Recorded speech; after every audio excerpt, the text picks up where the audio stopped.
kazali na samome početku. Film je do sada prikazan na svim kontinentima, na preko 70 festivala međunarodnih, dobio je 36 festivalskih nagrada, među kojima su festivali sa prestižnim licencama kao što su Oscar kvalifikacija licence, Goya licence.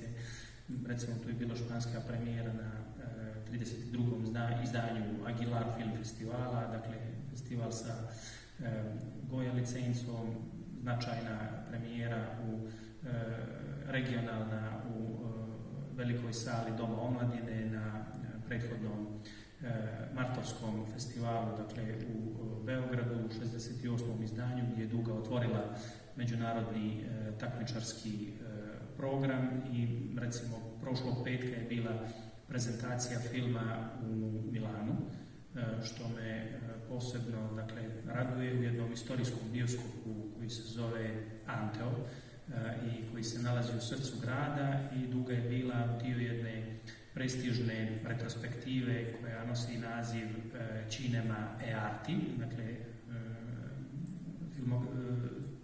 film i umjetnost, koja je rađena pod pokroviteljstvom Ministarstva kulture Republike Italije i involvirala cijeli niz značajnih institucija kao što su Milanska Brera, distributer My Movies, Instituto Luce i tako dalje.